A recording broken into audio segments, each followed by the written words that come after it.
xiqqoo isheen ilaala jedhee durbummaa kiyya balleesse.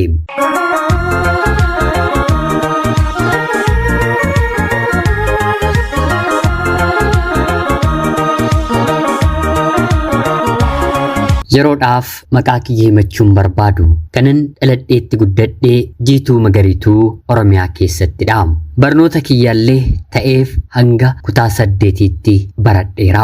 Jechuun kiyya haga kutaa 5tti ergan baradhee booda wanta baay'ee na dhukkubeef mana barumsaa deemuun barachuun natti ulfaate. Kanani guddadhu akkoo kiyya biratti waan na tureef akkoon koo kanaan booddeenis gatiin qabu du'arra hin jiru naman jaalladhu birattin si galchanaan jettee ilma ishee biratti magaalatti na ergitee achi galeen isaanillee barnoota na barsiisuu wanta hin dandeenyeef jechuun barnoonni galgalaa magaala sana keessaa wanta hin jalqabamneef anuu tooftaadhaan akka ati qorumsa ministirii kutaa 8 fudhattu nan taasisa jechuun abbaan manaan waggaa tokko guutuu mana keessatti erga na barsiisee booda sagantaama idileetiin kutaa 8ffaa gaggeessaa sobaa naaf baasisuun baradheen qabxii gaariidhaan xumure. Kaayyoon koos sanaa ol darbee barachuu miti. Kutaa 8 fixeen dhaabbachuu nan barbaadan ture. Haala dhaloota koo ergan guddadheeti natti himama. Haati koo nama lamaan gudeedamteeti mana haadha isheetii otoo hin bahin anaan na ulfoofti. Manuma haadha ishee keessatti gudeedamtee jechuudha. Abbaan kiyya eenyu akka ta'e sirriitti waan hin beekamneef maqaa abbaa haadha kootiin waamama. Hanga yeroo dheeraattis iccitiidhaan kan akkoon kiyya na deesse godhamee natti himaa turame malee haati koo ishee heerumtee ijoollee qabdu waggaa lamaan yookiin immoo waggaadhaan dhuftee na ilaaltu ta'uu natti himamne ture. Akkoo kiyyaan dhimmaa harmee jedheen akkuma haadha koottiin ishee beekamu. Wanta haati tokko namaaf gootu guutummaattis naaf gooteeti na guddiste. Booddee irratti ishee jalaa ani dhukkubsattuu taanaan bitaan itti galee ofiillee dhukkubsattu waan taateef dhumarratti eessuma koof mucaasheef na kennite. Eessumni koos ta'e haati manaansaa ijoolleensaa anaaf nama gaarii akka dhala isaaniitti kan ilaalan waan hundumatti kan na amanan qixxee ijoolleetiin waan hundumarratti kan na hirmaachisan manuma haadhaaf abbaa koo kan lammaffaa jechuullee nan danda'a. Waggaa tokkoof wayi isaan bira ergan ture booda haati kiyya na deesse nama waan hin qabneef mucaa koo nan fudhadha jettee eessuma koo yeroo gaafattu lakkii kaleessa ijoollummaa isheetti dhiistee har'a humnaa fi ogummaa godhattee jennaan barbaaddeeyi haati koo isheedhaan kan kennite anaaf malee si'iif miti jechuun ishee didee. Yeroo kanatti haati koo eessuma kootiin mana seeraatti himachuuf yeroo kaatu ani jaalala harmee kiyyaa waan hin beekneef inni gara biyya hambaatti waan na erguuf mana kee ijoollee kee waliinis jiraachuun barbaadu jedheen haadha koo didee. Eessumni koo kanallee naan hin jenne ture. Haa ta'uutii garuu haati koosatti edaa ati mucaa akkana jettee na jalaa goyyomsiteetii kan isheen ana bira jiraachuullee jibbituu jettuuni eessumni koollee eeyyeen isheen biyya hambaa dhaquudhaaf maaltu isheetti hir'atalee moo jireenyi ishee baadiyyaa keessatti akka hafu akkuma dhoksitee dhiistee baatetti akka hacuucamtu feetee jechuun deebiseefi haati koo na deessee akkoo koo biratti nagattee deemteetti. Torban tokkollee harma akka isheen na hin hoosifne ni dubbatama. Haadhummaan garaa koo tuqus haa ta'uutii garuu wanti isheen anaan goote dhala ofii gatuun wanta natti dhagahamuuf garaattiin haadhummaadhaan isheen fudhu haga har'aattillee hin qabu. Abbaan maqaadha jedhamitiree Oromoon yeroo mammaaku dhala kan guddise malee kan dahe ifaaja guddaa hin kennine akka jechuuti. Dahuun gatii dhaboo otoo hin taane dahuu ida'uu guddisuutu haadhummaa nama jechisiisa. Dahanii gatuun haadhummaa nama gonfachiisu. Kana anis haadha koof hin kennine. Haadha koollee jedhee maqaadhaan ishee waamee hin beeku. Maqaama isheetiin akkuma akkoo koo asii gadi ishee waamaam. Maarreegaa eessumni koo qorumsa kutaa 8 ergan darbee booda xiqqoo isaan gargaareen biyya hambaa deemuu ni feetaayii yeroo darbe ati haadha keedhaan akkana jettee yeroo inni naan jedhu eeyyeen argadheen hireeyii hundaafuu barumsattis ani ciminaa fi abdiin qabu jedheen deebiseefi.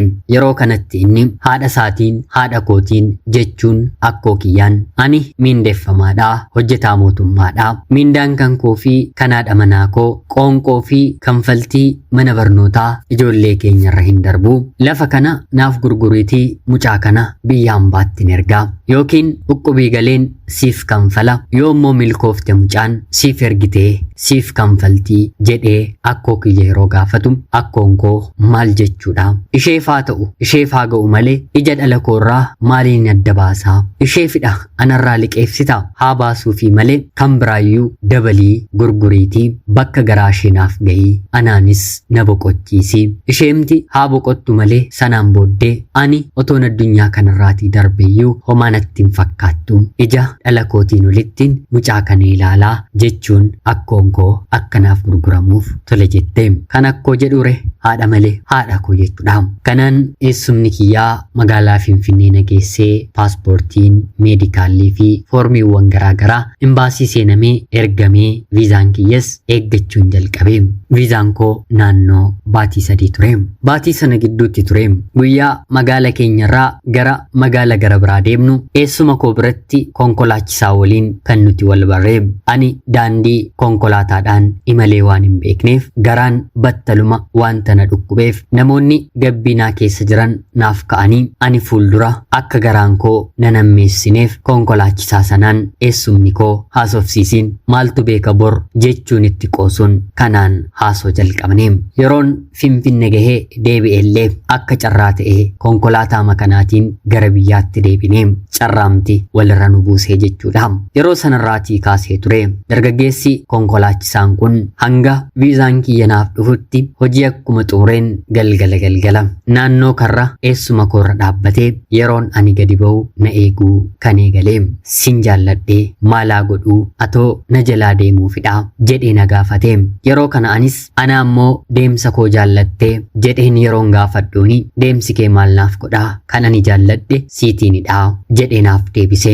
Waa'ee isaa ergan isa waliin dubbii jalqabee booda kan hin dhagahe waan na tureef haati konkolaataa kana ammoo eessa dhaqxee jennaan anaan jaallattaa jedheen gaafadheeni. Yeroo kanatti inni kanas dhageesseetta yoos immoo beellama naaf qabiitii seeraan guyyaa biraa anaaf si qofaatti bakka tokkotti ni haasofnaa jedhee natti hime. Anis beellama qabeefiin mana amantaa kan hin deemu fakkeesseen isa waliin naannoo sa'aatii 2 oolee. Yeroo kanatti ture haati konkolaataa inni konkolaachisu biyya Arabaa dubartii jirtudha. Mataa isheef konkolaataa sana bitattee inni immoo jaalallee ishee waan na ta'eef isatti kennattee isatu konkolaachisaafi. Haa ta'uutii garuu erga haadha konkolaataa taatee galiin konkolaataarraatii argattu bareedaa waan na ta'eef hojii biyya hambaa dhiistee dhuftee hojii mataa ishee gara biraa naannoo magaalaa Finfinneetti banattee maddi galii ishee harka caalu konkolaataa ta'us dargaggeessa kanaan garuu akka kubbaa joottanii gaafa barbaadde galchuu gaafa barbaadde baasuun fedhii jaalalaa of keessaa isa keessaa akka balleessite natti hime. Anis maaliif konkolaataa ishee konkolaachistaree jedheen yeroon gaafadhu kun anaaf buddeena koodha. Obboloota koo 3 yuunifoormii fi dabtara biteen nan barsiisa. Haadhaaf abbaa koo kan jiraachisu anadha. Abbaa kootiin hojii waardiyyummaa hojii kanaaf dadheen dhaabsiseera. Anaaf kuni buddeenadha. Otuun konkolaataa biraa argadhee halkan tokkoyyuu konkolaataa kanarra hin hojjedhu jedhee natti dubbate. Maarree otoo nani biyya hambaa hafee maaliin na jiraachistaree atoo maatii kee hanga kana jiraachisaa jirtaa jedheen yeroon gaafadhuuni maalisiif buddeena tokkoon dhabamoo buddeenni tokko anaaf siitiin nu oolchee nu bulchuu ni danda'a. Akkuman fiigeen hojjechaa jiru kana sibirattis akkanuma irra caalaatti fiigee hojjedheen jireenya keenya jiraanna naan jedhee. Yeroo kanatti ani hafuumoo dhaquuree jedheen gaafadheeni. Maaliif ijoolleen dhiiraa hedduun dubartiin tokko biyya hambaa ni deemti yookiin kan deemteettu yoo ta'e isheetu hin taane deemuu isheetu hin taane maallaqa ishee jaallatanii itti gororuu lafa dhiquu waan itti barameeruuf ani sana qulqulleessachuuf jedheeni. Kanaan guyyaa kana naannoo sa'aatii 2 olii waliin haasofnee walirraatii adda baanee dubartii durbummaa qabdu ta'uu kiyyas itti miiraam. Torban isa ittaanu akkanuma wal beellamnee wal argine. Guyyaan isaa dilbata toora sa'a 4 yeroon mana amantaa deemamutti mana amantaarraa goreen isa waliin wal arguu jalqabe. Guyyaa kana immoo mana isaatti na fudhatee deemee mana kireeffatee qofaasaa keessa jiraatu dubartii ta'uu kee natti argisiisi yoon arge malee hin amanuu jechuun kokkeetti na qabe. Lakki kun immoo maal jechuudha? Wanti kun waan dalaalame yookiin immoo tuqamee beekamudha moo amantiidhaan kan fudhatamu malee jechuun yeroon isatti himu lakki si amanuu baadheen miti. Haa ta'uutii garuu dubartiin hedduun dhiirri akka ishee jaallatuuf tooftaa uumtudha. Ati kana goota jedheen miti. Haa ta'uutii garuu beekuu nan barbaada. Qaamni keenya sirriitti illee ta'uu yoo baate wal haa tuquu jechuun na gaafate. Torbee kanas didee galeen torban sadaffaarratti garuu buna keessatti maal akka inni dabale hin beeku. Miirri kiyyaa mataatti na ba'ee of to'achuun dadhabee qaama kiyya na tuttuqaa waan na jiruuf dhumarratti yeroon of wallaalu otuu nan hin beekiin kabajaa durbummaa kiyyaa narraatii fudhate. Yeroon of irraatii dammaqu narraa dhiqee uffata keessoo gara biraa gadi bahee bitee sireerran ciiseera. Akka kabaja koo fudhate naaf galee dubartiidhaatii qabeenyan qabu nan boo'e nan hirqinfadhe. Yoon si dhiise yoon si gane yoon si dagadhe balaan konkolaataa na haa nyaatu rabbi namaa gadi na haa godhu jechuun naa kakate abdii natti kenne. Torban arfaffaa torban shanaffaa haga torbee 12tti isatti deddeebi'aan ture. Baatii sabdii booddee viizaan kiyya dhufee imala koo gara biyya hambaatti taasise. Hojiis hojjechuu nan jalqabe.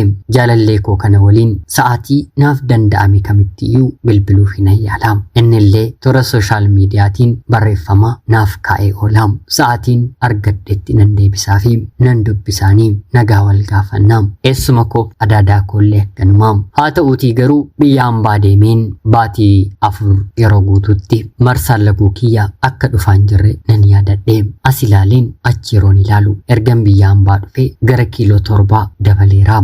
Waanuma halkaniif guyyaa maadaamiin koo roozii natti kennituuf rooziin immoo dubartii akka inni furdisu biyyumatti quba waan hin qabuuf sanatu qaama koo dhiitessaa jira natti fakkaachaa ture. Haa ta'uutii garuu kan dur mallattoon ulfaa tokkollee natti dhagahamee hin beekne yeroon ofirratti bareerraatii kaasee ol na jechuu na dhukkubuu lafaan na maruu garaan koo sirriitti beekamaa dhufu ni jalqabe. Maadaamiin koo dubartiidha mitiire kallachaa mana yaalaa na geessite na ilaalchisiiste. Gadameessa koo keessaa ulfaa baatii 4 walakkaatu jira. Ajabin jedhee ana caalaa maadaamiin kiyya dallaalaatti bilbiltee afaanillee sirriitti hin beeku mullucci gootee waan arrabsite natti fakkaata. Tilmaamumaanuu dubartii ulfaa akkamitti natti argituudha. Wanta kana kallacha jaalallee kootti hime. Jalqaba irratti ni nahe ni dhiphate. Haa ta'uutii garuu daqiiqaawwan muraasa booddee daa'imatti sin bu'in yoo tole siin jette hojjechuu hanga dandeessu qofaatti hojjedhuuti sanaan booddee gara biyyaatti deebi'i. Seera qabeessaan gaa'ilan si waliin dhaabbadhaa homaa hin sodaatinii naan jedhee abdii naaf kenne. Waadaasaa ni diiga jedheen eegeen ture. Biyya hambaa dhufeen homaa qarshii tokkollee otoo anarraan argatiin tole naan jedhee. Maadaamiin koo sin barbaadu naan jettee gatii tikkeettiilee miindaa kiyya keessaa gootee kuttee gara biyya kootti na gaggeessite. Jaalalleen koo Finfinnee dhufee na fudhate. Anaan jaalallee godhachuusaa jaalalleensaa duraa yeroo dhageessutti konkolaataa lafa kaa'e jetteeni. Finfinnee irraatii gara biyya kootti na galchee konkolaataa ishee balbala warra ishee dhaabee ana bira dhufee mana isaa keessa waliin jiraachuun jalqabe. Maatii koo akkoo koottis jaarsummaan ergame. Haalli jiru isaanitti simamee wanta takkaa ta'etti homtuu godhamuu waan hin dandeenyeef eessumni kiyya qoosaaf ani gaa'ilalleen jibbu. Haa ta'uutii garuu yoo tarii kanaan siif bahee jenneetii rabbi walitti sinaa jaallatu akkoon kees akka isheen si eebbistuun godha malee akka isheen sitti mufattu hin godhu jechuun eessumni koo itti naaf hime. Kanarratti ka'e kan isheen galchine haadha koodhaa akkam akkana goota buddeena kee irratti awwaara bittiinsita kan jedhu ture. tureem. Anis haadha koof dhiisii hin dhama'in naaf guddisi jedheen sitti gateen deemu. Dhala kooti waan na ta'eef akaafa laxeen iyyuu nan guddifadha jedheen ofirraa ishee deebisee. Laalaagaa ani biyya hambaatii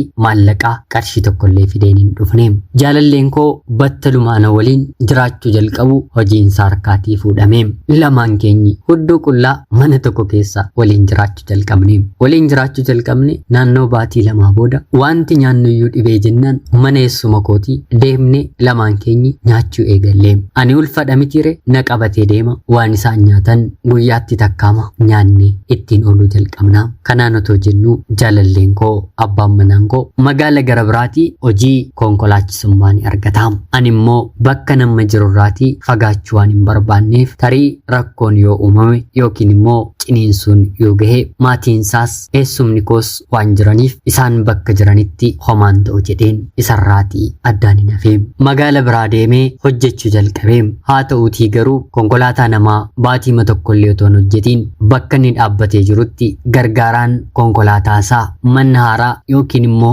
buufata konkolaataa keessaa baasee daandii gubbaattiin ol baasa otoo jedhu konkolaataa biraa waliin walitti bu'ee battaduma gargaaraa konkolaataa fi namoonni lama gabbinaa keessa jiran lubbuun isaanii magaala keessatti konkolaataa siinotiraakiitiin ni darbaam walitti bu'anii jechuudha. Itti gaafatamummaa konkolaachisuu kan fudhate abbaa manaa koodha waan na ta'eef tiraafikiin abbaa manaa koo qabee himannis karaa abbaa langee fi karaa abbaa konkolaataa itti banameem. Otoo jedhu baatii 8 hidhameem. Dahuu kiyyallee hin argineem. Dahee ka'een deemiin isa gaafadheem. Yeroo kanatti rakkachaa beela'aan jira otoo hin taane wantan keessa jiru jechaan isinitti dubbachuu hin danda'uum. Asiin arrabni haadha koo ishee nagattee deemtee guyyaa guyyaadhaan akka eelee sibiilaa na gubaam. Maatiin abbaa manaa koo carraa keetu isaan kanaan gahe ati carraan qabdu gadi nama deebistuudha. Kunoo isa nagaatiin konkolaataa waggaa meeqa hojjete siitiin argee siitiin hin jaalladhe jedhee kanaaf isa gahee jechuun na gubuum. Rakkinni wanta naman goone hin qabu mitiire gatiin manatti kireeffadhullee gaafan dhabu meeshaa kansaa mana keessaa gurguree baasee fixeen dhumarratti gadi baheen daa'ima dugda koorratti baadheen dinnichaa fi boqqolloo affeeleen gurguruu jalqabeem. Baatii 8 erga hidhamee booda abbaan manaan koo hidhaan waggaa tokko qofa irratti murteeffamee halkaniif guyyaan wanta lakkaa'amuuf baatii 6 xumuramee gadhiifamaam. Sababiin isaa immoo lubbuu namootaaf akka ittiin gaafatamneef isatu konkolaachisaa hin turreem. Gargaaraa konkolaataa kan qacareeru abbaa qabeenyaa abbaa konkolaataatiin eegi jedhame malee konkolaachisiin jedhamne seerri bitaan mirgaan ilaalee waggaa tokko qofaatti murteesse. Innuu ragaa sobaatiin kan itti murtaa'eefi gargaaraa konkolaachisaatiin konkolaataa gara magaalaatti ol fidi jettee ijoolleetti ergiteettaa kan jedhuuniini. Kanaan booddee maatiin abbaa manaa koo anaaf isa gidduu seenanii wanta isaan gochuuf hin yaalle tokkollee hin turre. Haa ta'uutii garuu abbaan manaan koo silaasin otoo maatii koo taatanii yeroon rakkadhe kanatti yeroon mana hidhaa jiru kanatti dhala koof haadhaaf abbaa taatu malee haadha dhala kootti diinan taatanii otoo anaan jaallattu ta'ee haadha dhala koos naaf jaallattu turtanii isin guyyaa guyyaatiin meeshaa kee kana gurgurte naan jechuun dhuftanii natti himtu. Tole mucaan kun dhalli koo yoo beela'e haati maal haa gootu jettanii yaaddu. Dhuguma meeshaan ani bitee mana keessatti walitti qabadhe dhala koo caalaa naaf mararaahii jechuun isaanitti dubbatee anaan fudhatee eessuma koorraa maallaqa liqeeffannee waanumti fedhe haa dhufu jennee wal qabannee magaalaa Finfinnee dhufne. Anaaf isa gidduu kan jiru jaalala qofaadha. Dhalli immoo deebistee walitti nu hiiteem. Deebi'een biyya hambaa deemuun waanuma hin yaadamne ta'eem. Haati koo asiin natti murteessiteem. Haa ta'uutii garuu waan hundumaaf furmaata kan kennu Rabbi guddaadhaatii. Abbaan manaan koo hojii humnaatiin faabrikaa keessa galee guyyaa 3 yoo toon hojjetiin akka eeyyama konkolaachisummaa qabu itti argisiisee konkolaataa manaa kan abbaa manaa abbaa faabrikaa sanaa konkolaachisuuf dorgommii malee qacaramee hojjechuu jalqabee. Guyyaan itti beeluuf guyyaan itti rakkannus gabaabbatee mana hiriyaasaa ture kan nuti boqonne mana mataa keenyaa kireeffannee jiraachuu jalqabne. As erga magaalaa Finfinnee dhufnee jiraachuu eegallee booda qorumsi xiqqoon karaa jaalalleessaa duraa abbaa manaa korra gahee ture. Kunis maqaa keetiin konkolaataa siif hin bitaa, konkolaataa hojii anatti deebi'iitii na waliin jiraadhu, haadha manaa kee ishee goondaa sana dhiisii jettee yeroo yerootiin namatti argiti. Yeroo kanatti inni siitiinis si qoree ilaaleera, isheetiinis rakkinni walitti nu qoree ilaaleera. Isheen jechuun anaaf mootittii jannata keessatti harka ishee bal'istee na eegdudha. Si jechuun immoo diina Si'ool keessaa akka leenca beela'ee na liqimsuudhaaf afaan natti banudha. Kan kee haala irratti hundaa'a, kan ishee garuu jaalala waliin guddachuu waliif yaaduutti hundaa'a. Ana waliin hariiroo eegaltee waggaa meeqa qoricha ulfoof ittisuu fayyadamte. Isheen ulfaa'uu isheellee ulfa ta'uu isheellee biyya hambaatti dhageessee daa'ima naaf qabattee dhufte. Karaa kamiin konkolaataan ati naaf bittu namummaa ishee kana naaf caalaa jechuun ishee didee hanga mana kireeffanne keessaa nu baasisutti geesseetti.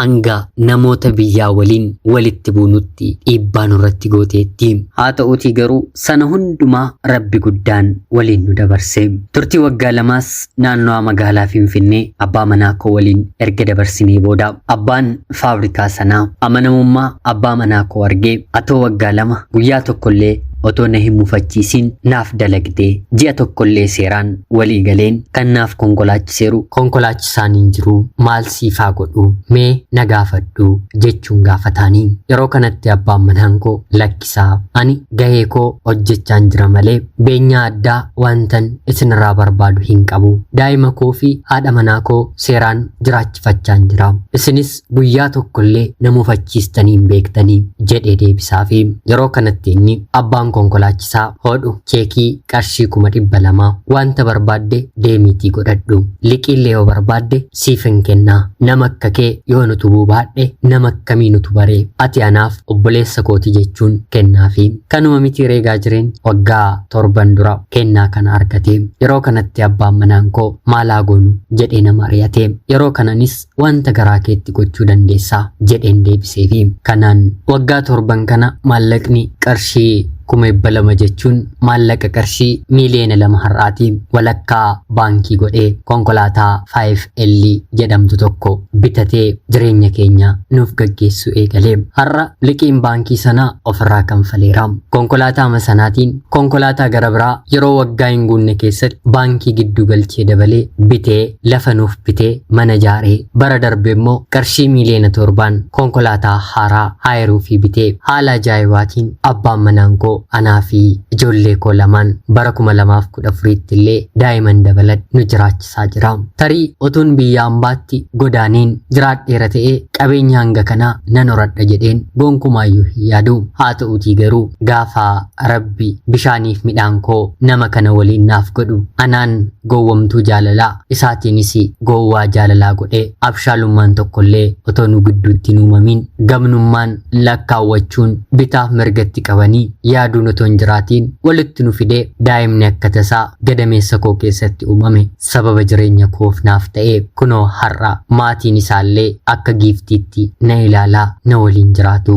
Abbaan manaan koo irra caalaatti kan inni ittiin na jaallatu wanta inni naan jedhe kamittiyyuu nan amanaanii. Qorumsa gidiraa gurguddaa keessanii darbaa balaan illee sammuu isa mudate akka fayyee akka qaamni isaa deebi'ee namummaa isaa duriitti deebi'uun itti himaam. Maallaqa isaa namni ganee kaadee yeroo tarkaanfii biraa yaadu akka inni darbu nan jajjabeessaa. Hunduma caalaa garuu kan inni anarraati jaallatu kabajaan isaaf qabudha.